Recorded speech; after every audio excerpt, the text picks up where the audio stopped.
Today we are slaughtering 2 lambs. We do it here at our house. Let's gather the tools and get ready. This is our butcher shop. My mom and dad built it 10 years ago. And we have 3 tables in here. We usually package on this one. This is a meat cutting bandsaw. Completely different than a wood cutting bandsaw. This is made for cutting meat.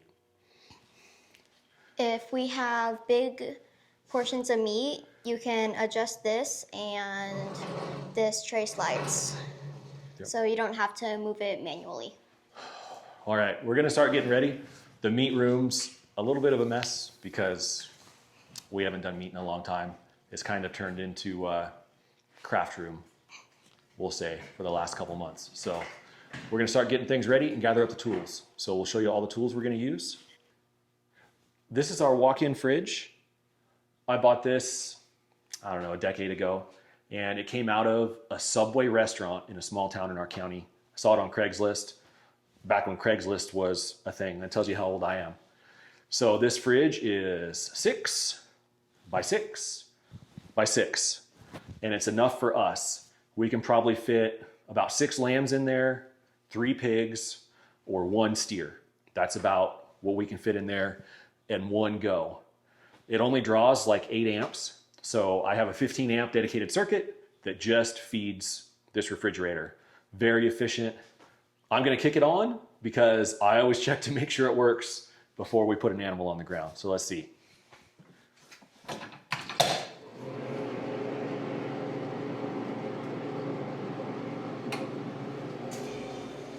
Compressor just kicked on. Oh yeah. Nice and cold. We're gonna put newspaper down on the floor. There are places in the world that still get newspapers, and my mom is one of them. Who knew? So make things easier later. Nice layer of newspaper down on the floor so we don't have to mop up a bunch of blood later. My helper today is gonna do newspaper. There you go. You can put down real thick layers. We've got a ton of this. All right. All right, there we go, because we're gonna hang 2 lambs, 1 on each side of that rail. We'll come back in 5 minutes or so and make sure that our temperature's dropped into the below 40-degree range, the safe food range. I'm gonna go over the few things we use to do this. Not very complicated tools. Anybody at home can do a lamb or a pig. It's not all that complicated, it just takes a little practice. So I've got this guy. This is what their back leg's gonna go on and be hoisted up.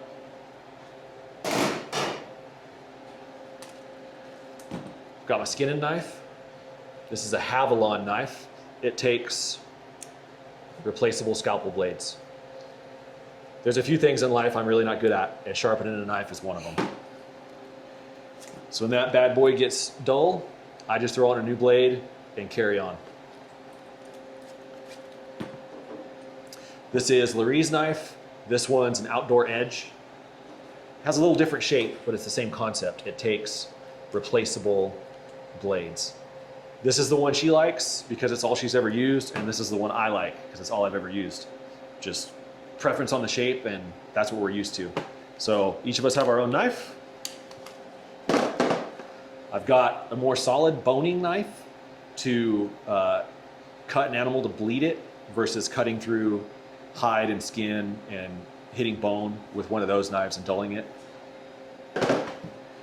Reciprocating saw. This is a Milwaukee. I really like this one because it's very well sealed. It actually comes apart.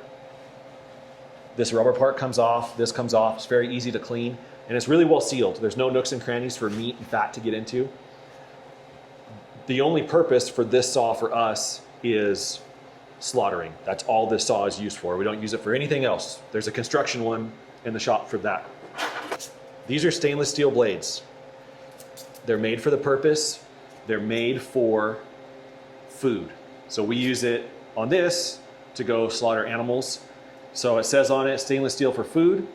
Unlike your ones from the hardware store, you know, that are either red or yellow or whatever color ones you buy, these don't have paint on them. So they're not gonna have paint coming off on your meat. So stainless steel, easy to clean, don't rust, made for the purpose. Other things is a couple sheets. We have some old sheets that we wrap animals in when we bring them up here to the fridge, and a couple hand towels, a hose. It's pretty easy. Anybody can do this with a rope and an oak tree and a couple tools. I didn't know how to do this until I started and did it a bunch of times, so anybody can do it. We're gonna do 2 lambs today. They're Dorper lambs. They are 11 months old. This is the first week of February, and our lambs are born starting in March. Some people question, why do I do this? Or why would someone do this themselves? I think if you eat meat, you need to realize that it comes from a living, breathing being. Even if you don't do this yourself or go hunting, you buy your meat from the store like 99% of the people, just like I used to do. People are so disconnected. People think eggs and meat and milk and vegetables just appear, you know? So we do this here for us. Family and friends will come and use this room too to do stuff for themselves. And I think it's an important experience. And for everybody that says, I could never do that, that's okay. Some people can't. But it's important to realize where meat comes from. Lamb chops don't grow on trees. They come from a living, breathing lamb. So that's my take on doing this at home. Whenever you're ready. This is our slaughter rack. It's 14 feet tall. It's made out of 2 3/8 inch used oil-filled tubing. I've got a cable winch from Harbor Freight, a 2,000-pound winch, hardwired in so that we can raise and lower with the push of a button. Got a digital scale so I can get a live weight once we have an animal hanging, how much it was alive. You can do this from a tree with a chain hoist or a come along or something if you're doing a light animal. You don't need this elaborate of a setup like we have. And then we have water right here, so we have a water hose. We can spray all this off and wash off the animals. And we'll get going.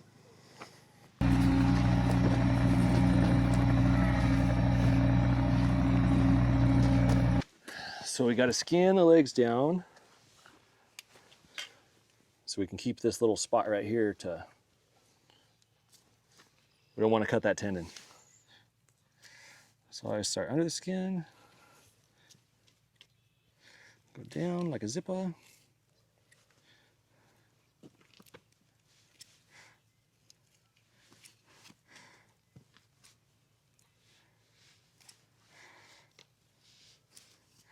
And then start peeling it back.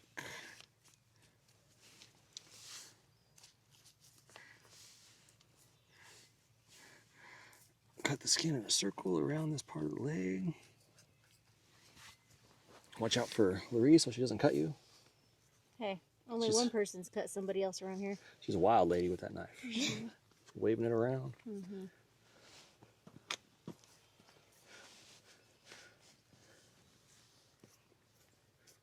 You always cut towards your chum, not your thumb. That's great. What do you think of that? I think the chum may have something to say. Oh yeah? We don't want to cut this tendon back here. This is the same for a goat, a deer, a cow, pigs. They all get strung up the same way, right? Through there. Got any guesses, Rachel? What do you think? 200. 200? We wish. Yeah. Maybe. I don't know what kind of sheep you're raising. 150? We give it I'm going with 5 more months. 129. 136. 136 for Mom. Okay. And 200 for Rachel. I'm gonna change my guess. What is it? 122. What was your guess? 136. I was 129. I was Yeah. the closest. I was way off. So 122. Now you don't want this thing to spin on you. There's nothing worse than trying to skin something that's spinning, so we always tie to the edge over here. Knock the hair off your blade as you go.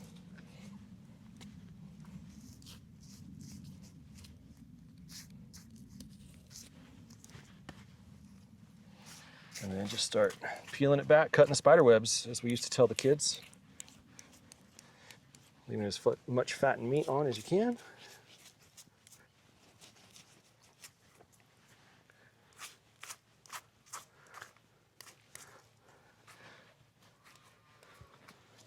So we like to skin the whole thing before we break into the body cavity. We're gonna do this pretty quick, and this keeps the skin nice and tight, and the muscles nice and tight to get this off. So that's just the way we do it. There's lots of ways to do it. I'm sure you can find a million videos with a million different ways.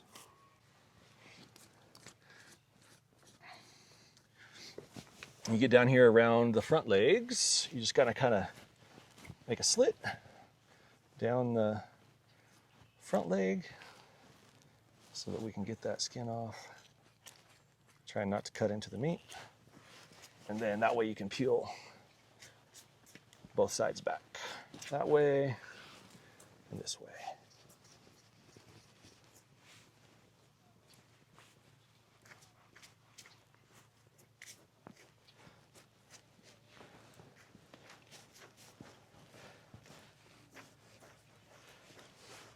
Come all the way around.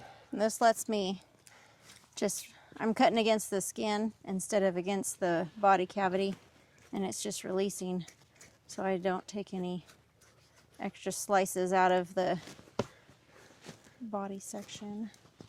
Doesn't Yeah. always work out that way, but I try. And you can see where all the cuts are made on there. Mm-hmm. Yeah, so see, this looks all cut up instead of the body cavity. I've got some spots that I pulled too hard and ended up taking part of that muscle group off, but for the most part, it looks pretty clean. So you just cut that little membrane away. Cutting against the skin instead of the body cavity.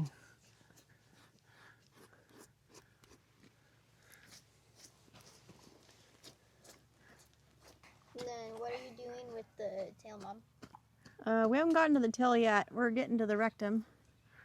And instead of cutting around the outside of the rectum, we cut through the skin and then through the interior section. And it usually keeps everything a whole lot cleaner.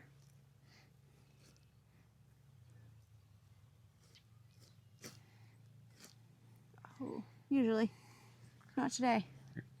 You gotta What I cut got deeper going up on? here. Didn't go in deep enough. There Yep, we go. there we go. So see the difference here? There's all that poop, and then check the inside right here. Nothing. That's really clean.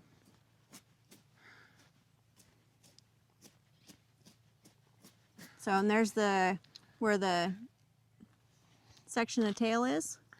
And I think Dad actually got it right in the sweet spot. Yep. You can go between Joint. joints. Just There like it that. is. Bada bing, bada boom. So from here, sometimes you can easily get into that lamb leg. So I like to lift the skin so it takes the pressure off, and then cutting vertically towards the skin instead of trying to cut this way, because a lot of times you'll end up cutting into that leg because you don't realize that that leg is actually thicker as you go down until you get to the loin. Are you gonna do the next one, Rachel? Or you want to get in on this one? I want to get in on this one a little. Okay, here you go. Do you want the other knife? No, this is fine. All right. Pass it off. You wanna see this whole vertical action? Oh, Or are you already to this point on that side too? we're getting close. Oh, right on. Sweet. So Rachel is gonna help out now.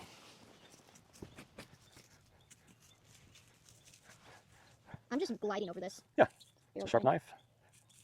Gravity's taking over too. That skin's just kind of going down. Yep.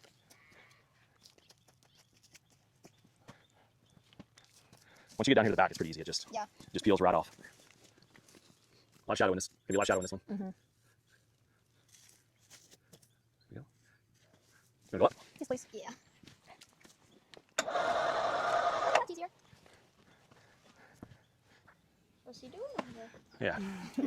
Now we're gonna gut. So what we do is we cut along the neck so that the esophagus and trachea are exposed all the way down to the rib cage.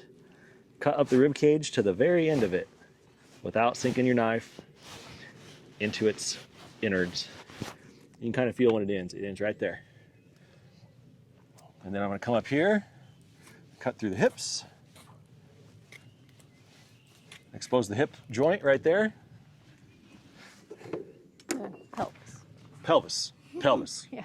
All right, Hip so I'm going to cut joints through. I'm going to cut through both of those joints. So right here like this. And you'll feel it give back there. You don't want to cut all the way through the rectum. So now our pelvis is open. We're going to do the same thing with the blade facing up. So everything on this side of the diaphragm, heart and lungs, if you get into that, that's okay. People eat those all across the world. We don't want to get into this part. So we're just going to cut the sternum and the rib cage open.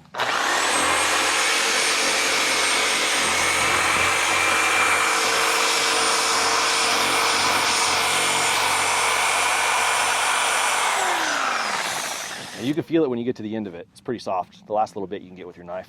You can see a little of the stuff right there. Yep.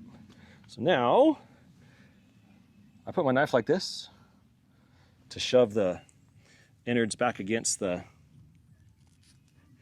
inside and just go up.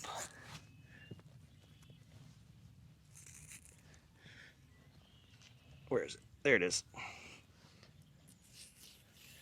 Just like that. Zip, zip, zip. All the way up. And then cut around the rectum without nicking the bladder. Just kind of cut in a little circle. I just stick my finger in it. That way I know where it is. And I know I'm not going to probably not going to cut my finger. I hope. Cut around the back.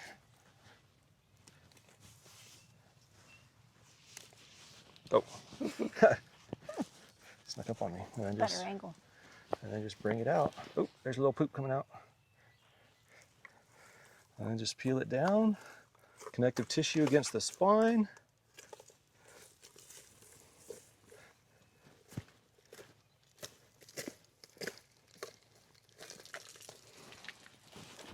Get down here and then start cutting the diaphragm off against the rib cage. Diaphragm without nicking any organs or anything. Connective tissue at the back of the spine. And hopefully, if I made all my cuts right, I get through it.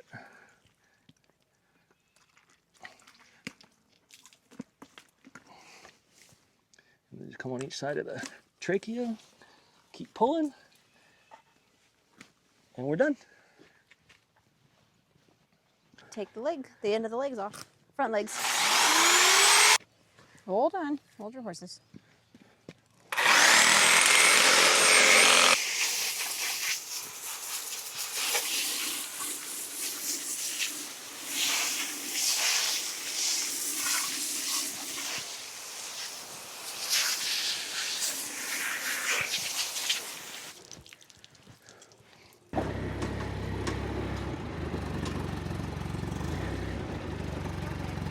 Yeah, there you go. Oh, hold on. Wait. Straighten out your wheels some more. Keep going, keep going, keep going. There you go, now back.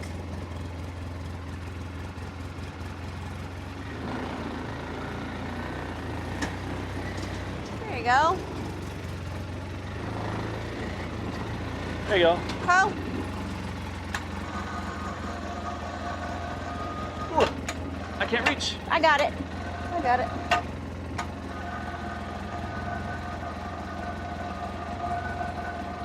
There you go.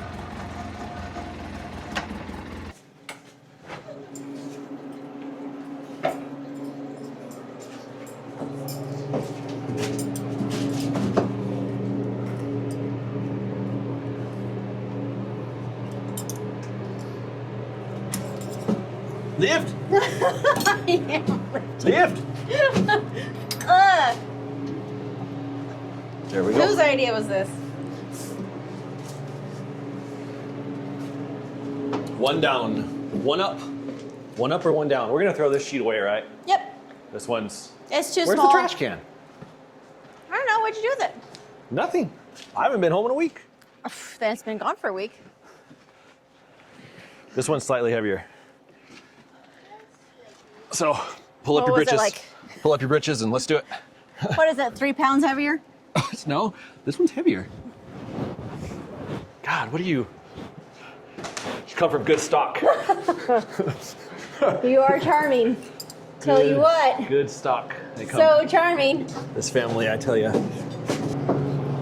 When the chiropractor asks, why is your back so sore? Throwing carcasses around. Throwing carcasses around, lifting with my back. All right, we got 2 lambs hung up. Only thing left is we'll let these guys hang for a week-ish. Today's Monday. We'll cut them up Saturday morning. So now we just got to go clean up, wash the sheets, wash the knives. I'm going to head way back in the hills and dump the hides and the guts from those lambs. We'll be way far from the house, miles and miles and miles away from any house, anywhere. So the bears, the pigs, the coyotes, the mountain lions, the bobcats, the ravens, they'll all have a feast tonight and tomorrow. I bet by tomorrow morning there's nothing left. We do this for most of the meat we consume. We still buy bacon when we run out of bacon from our own pig, because there's only so much bacon on a pig. I still buy tri-tips from the store, because you only get 2 tri-tips off a steer, and I love tri-tip. We're doing the best we can. Everybody's busy. That's all right. There's some good local butcher shops where I can go get some really good stuff here in town. Thanks for hanging out with us today. It was a real family event. My kids don't know any different. This is just normal to them. There's not been a time in their lives where this sort of thing wasn't happening. So to them, it's normal. That's just where meat comes from. And they come help, and I really like it. I love that they come help me still and are interested. And I'm raising some tough, fierce girls. Boys beware. So please like and subscribe, and we'll see you next time.